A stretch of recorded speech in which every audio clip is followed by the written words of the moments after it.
വീണ്ടും ചർച്ചയിലേക്ക്. ശ്രീമതി സാലികണ്ണൻ, രണ്ട് പ്രധാനപ്പെട്ട പ്രശ്നങ്ങളാണ്. ഒന്ന്, ഈ ആരോപണം എങ്ങനെ തെളിയിക്കും എന്ന ചോദ്യത്തിന് നേരത്തെ ശ്രീ ഡിജോ കാപ്പൻ നൽകിയ മറുപടിയുണ്ട്. അതോടൊപ്പം തന്നെ ആരാണ് ഈ കനപ്പെട്ട വക്കീലന്മാരെ എല്ലാം കോടതിയിൽ ഹാജരാക്കുന്നത് നായ്ക്കൾക്ക് വേണ്ടി എന്ന പ്രധാനപ്പെട്ട ചോദ്യത്തിന് ആരും ഉത്തരം പറയുന്നില്ല. അത് ഒന്നാമത്തെ കാര്യം. രണ്ടാമത്തെ കാര്യം, ഇത് ക്രൂരതയാണ് എന്ന് പറയുമ്പോൾ ഈ നായ്ക്കൾക്കെതിരെ ക്രൂരതയാണ് എന്ന് വാദിക്കുന്നവരോടുള്ള ചോദ്യം തന്നെയാണത്.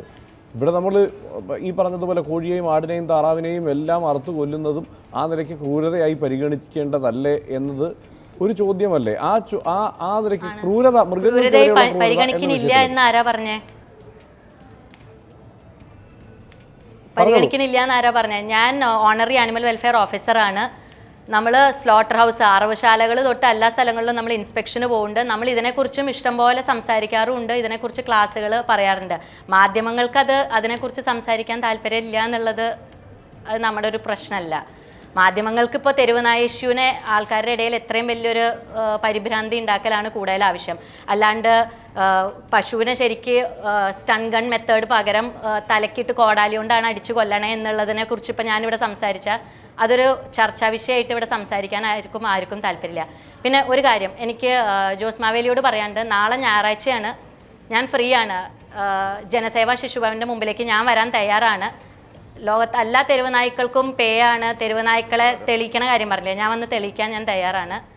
ആള് ഫ്രീ ആണെങ്കിൽ മാതൃഭൂമി നിങ്ങളുടെ ചാനലിലത്തെ ആൾക്കാർക്കും വന്ന് ഞാൻ ലൈവായിട്ട് ഡെമോൺസ്ട്രേഷൻ വേണമെങ്കിൽ തെളിയിച്ച് കാണിച്ചു തരാം. നിങ്ങളുടെ ശിശുഭവന്റെ മുമ്പിലുള്ള നായ്ക്കളെ ഞാൻ കാണിച്ചു തരാം. എന്തായാലും ശ്രീ ജോസ് മാവേലി അതൊരു വെല്ലുവിളിയാണ്. ഞാൻ തെളിയിച്ച് കാണിച്ചു തരാം. നിങ്ങൾ ചാനലുകാർക്ക് വന്നിട്ട് ഫിലിം തെരുവുനായ്ക്കൾക്ക് പേവിഷ ഇല്ലാന്ന് പറയുകയാണെങ്കിൽ, പേവിഷബാധ ഇല്ലാന്ന് പറയുകയാണെങ്കിൽ ഞങ്ങൾ സമ്മതിച്ചു വന്നിരിക്കുന്നു. ഞങ്ങളുടെ എല്ലാ തെരുവുനായ്ക്കളെയും പൊന്നോട് നോക്കിക്കോളാം. ഞങ്ങൾ ഉമ്മ കൊടുത്ത്. പക്ഷെ ഞാൻ പറയുന്നു, നിങ്ങളിങ്ങനെ വാചകം അടിച്ചിട്ട് കാര്യമൊന്നുമില്ല. ഇവിടെയുള്ള മുഴുവൻ ആളുകളും ഇപ്പൊ 3 ലക്ഷം ആളുകളുടെ ശാപം ആർക്ക് കിട്ടുന്നത്? 3 ലക്ഷം ആളുകൾ പട്ടി കടി കൊണ്ടിരിക്കുകയാണ്. ഇനി ഇന്നിപ്പോ എത്ര പേര് പട്ടി കടിച്ചിട്ടുണ്ടാവും? അവരൊക്കെ പേവിഷബാധ ഇല്ലാന്ന് പറഞ്ഞിട്ടാണ് ഇഞ്ചക്ഷൻ എടുക്കാൻ പോകുന്നത്. ഒരു ഇഞ്ചക്ഷന് വില എത്ര മേടിക്കുന്നത്? ഒരു ഇഞ്ചക്ഷൻ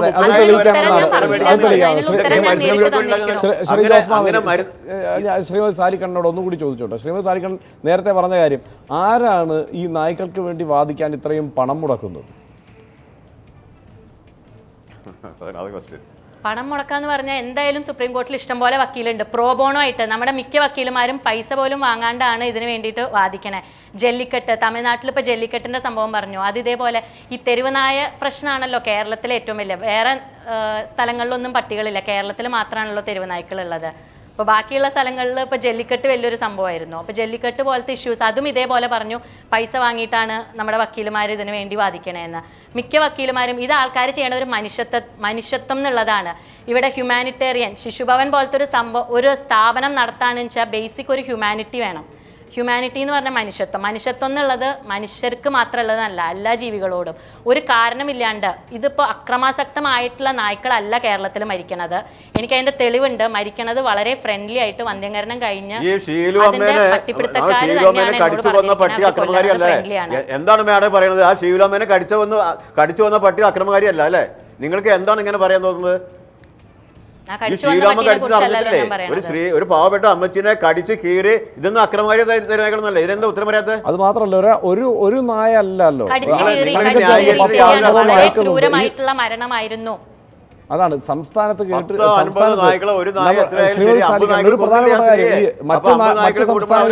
മറ്റു സംസ്ഥാനങ്ങളിൽ നായ്ക്കൾ ഇല്ലല്ലോ എന്ന് പരിഹസിക്കേണ്ട കാര്യമില്ല. കാരണം കേരളത്തിന്റെ പൊതുജീവിത നിലവാരം എടുത്ത് പരിശോധിച്ചാലും കേരളത്തിന്റെ കേരളത്തിലെ അതോടൊപ്പം തന്നെ ഈ പറയാവുന്ന ഈ ജനസാന്ദ്രത ഇതെല്ലാം നായ്ക്കൾക്ക് സ്വയമായി വിഹരിക്കാവുന്ന ഒരു സാഹചര്യമല്ല.